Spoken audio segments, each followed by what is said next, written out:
Assalamu alaikum, guys. This is Shazman Khan here, and sorry, we are going to study CSS preparation. We are going to prepare CSS 2029, and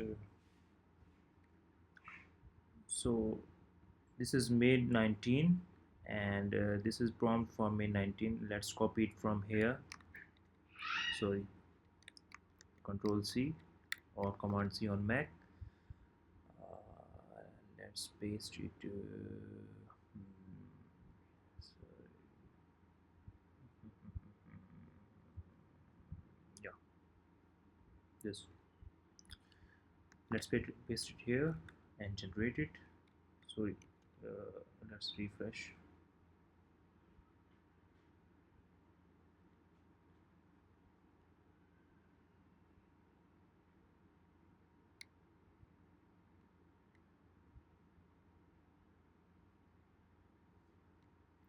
Now let's paste it.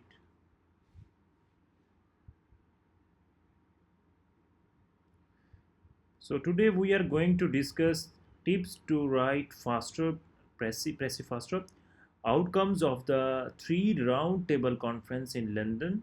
Why did they fail to solve the communal issues? Okay. First of all हम discuss करेंगे high speed प्रेसी कैसे लिखते हैं three methods जो है ना वो इसके हैं and second we will be going to discuss outcomes of the three round table conference in London and at the end we will discuss why the conferences failed to solve the communal issues. So at first, high speed how to write high speed pressy. In the exam hall, you cannot afford to reread the text 5 or 6 times. Use the structured three pass method to write your Pressy in under 25 minutes.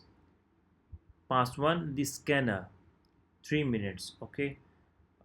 Read the text swiftly from start to finish. Do not stop at difficult words. Your only goal here is to identify the main themes, e.g., the collapse of civilization due to war.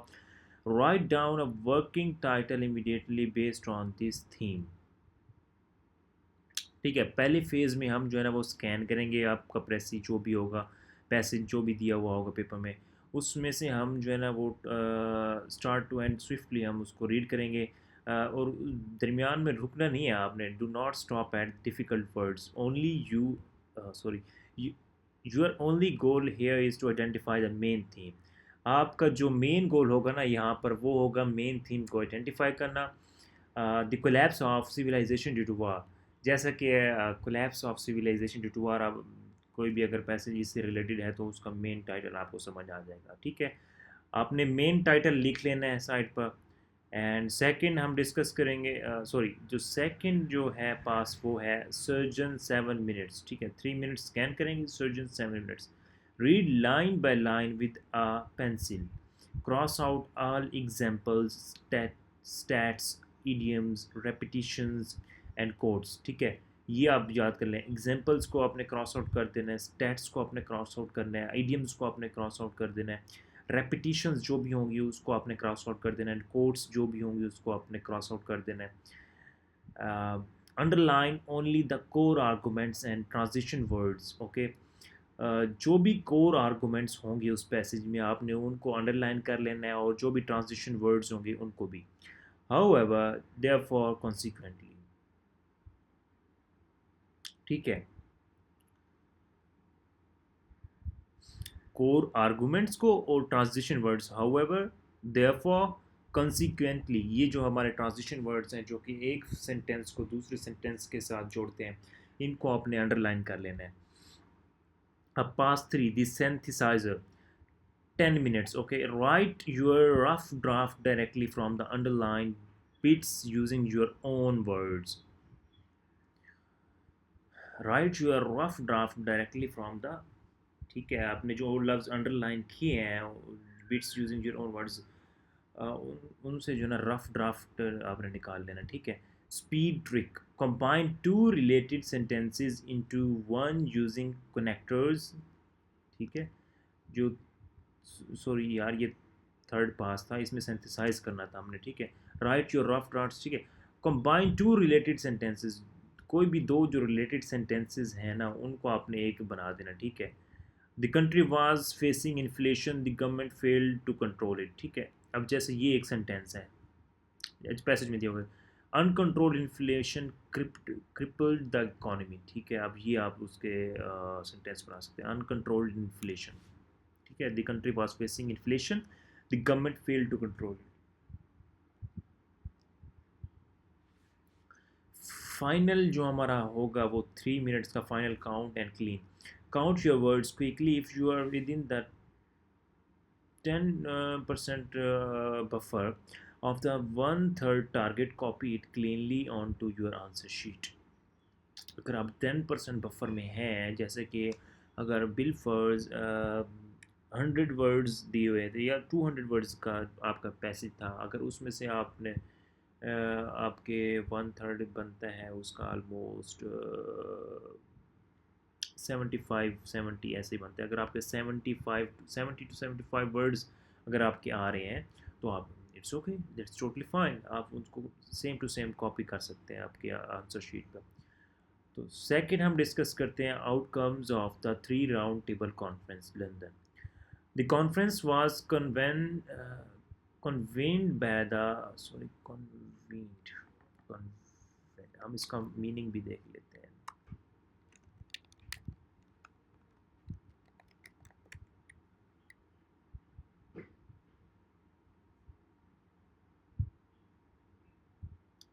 Past tense and past participle of the verb convene, ठीक है। इसका meaning है assemble, call together, arrange for a group और people together for an official और formal meeting, ठीक है। That's totally good. Okay okay, where is where The conference was convened by the British government to decide the future constitution of the India. Because the Congress boycotted or clashed with other groups, the outcomes were highly fragmented. ठीक है। अब यहाँ पर देखें ना, the conference was convened by the British government, जो conference ये बुलाई गई थी राउंड टेबल कॉन्फ्रेंस, ये ब्रिटिश गवर्नमेंट की तरफ से बुलाई गई थी, तो ये फैसला करने के लिए जो फ्यूचर कॉन्स्टिट्यूशन ऑफ इंडिया है उसके बारे में, ठीक है। बिकॉज द कांग्रेस बायकॉटेड और clashed with other groups, the outcomes were highly fragmented. अब यहाँ पर कांग्रेस के बायकॉट की वजह से जो आउटकम्स है ना वो तकरीबन बिखरे बिखरे से आए थे, ठीक है। Okay, alright. जो फर्स्ट राउंड टेबल कॉन्फ्रेंस हुई थी वो हुई थी 1930 में, और जो सेकंड राउंड टेबल कॉन्फ्रेंस हुई थी वो हुई थी 1931 में, एंड जो थर्ड राउंड टेबल कॉन्फ्रेंस हुई थी वो हुई थी 1932 में। की पार्टिसिपेंट्स एंड डेवलपमेंट्स इसमें हम देखते हैं और अल्टीमेट आउटकम्स इसमें हम देखेंगे। फर्स्ट राउंड टेबल कॉन्फ्रेंस में जो हमारे की पार्टिसिपेंट्स एंड डेवलपमेंट्स थी वो थी, मुस्लिम लीग ने ज्वाइन किया था, लिबरल्स ने ज्वाइन किया था, प्रिंसेस अटेंडेड, कांग्रेस बायकॉटेड, कांग्रेस ने इसका बायकॉट किया था, ठीक है। इसका अल्टीमेट आउटकम जो था वो इनकन्क्लूसिव, यानी कि कोई इसका एज सच स्पेसिफिक आउटकम नहीं निकला था। Agreed on a federal structure in principle but meaningless without Congress participation, ठीक है। इसमें जो है ना वो फेडरल स्ट्रक्चर इन प्रिंसिपल, जो मेन फेडरल स्ट्रक्चर था उसके ऊपर गौर किया गया था। जबकि कांग्रेस की जो पार्टिसिपेशन थी उसकी ना होने की वजह से जो इसके आउटकम्स थे वो मीनिंगलेस थे। सेकेंड राउंड टेबल कॉन्फ्रेंस को अगर हम देखें ना, ये हुई थी 1931 में, and Gandhi attended representing Congress following the Gandhi Irwin pact, Jinnah and Iqbal attended. इसको जो है ना गांधी ने अटेंड किया था, ठीक है, रिप्रेजेंटिंग कांग्रेस, कांग्रेस को रिप्रेजेंट करते हुए following the Gandhi event, Jinnah and Iqbal attended, यानी कि कायद अज़म मोहम्मद अली जिन्ना और इलामा इकबाल ने इसको अटेंड किया था, मुस्लिम लीग के रहनुमा सरबराह होते हुए, उनकी रिप्रेजेंटेशन करते हुए। इसमें जो था डेड लॉक हो गया था। डेड लॉक का मतलब ये है कि कोई फैसला नहीं हुआ था। Gandhi claim Congress represented all of India, fiercely rejecting separate electorates for untouchable for untouchables and Muslims.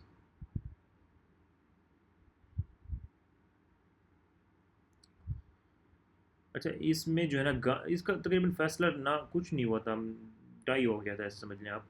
इसमें गांधी ने क्लेम किया कि कांग्रेस जो है ना वो पूरी इंडिया की एक सरबराही जमात है। वो पूरे इंडिया की नुमाइंदगी करती है, और इस बात को वो रिजेक्ट करते हैं कि मुस्लिम्स के जो है ना वो सेपरेट इलेक्टोरेट हों या फिर किसी और माइनॉरिटी के। तो थर्ड राउंड टेबल कॉन्फ्रेंस जो थी वो हुई थी 1932 में। इसमें जो था वो पुअर अटेंडेंस। ठीक है, Congress बायकॉटेड again, Jinnah was not even invited. यानी कि जिन्ना को इनवाइट नहीं किया गया था, और कांग्रेस ने बायकॉट किया था। इसमें minimal, short and insignificant outcomes आए थे। The British simply wrapped up discussions to draft their own white paper. तो ब्रिटिश ने जनाब अपना अपना ही जो है ना वो वाइट पेपर था वो इशू कर दिया था। ठीक है, the direct offshoot communal award 1932.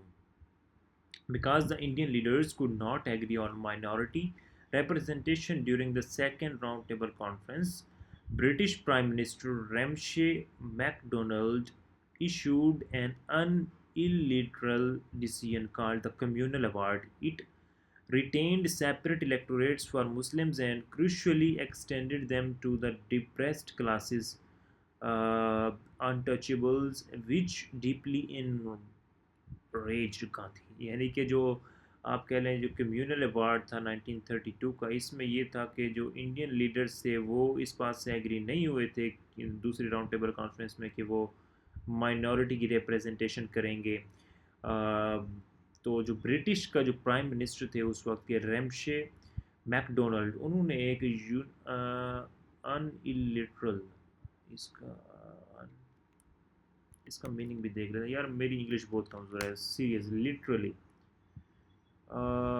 Done by affecting involving only one person side of party.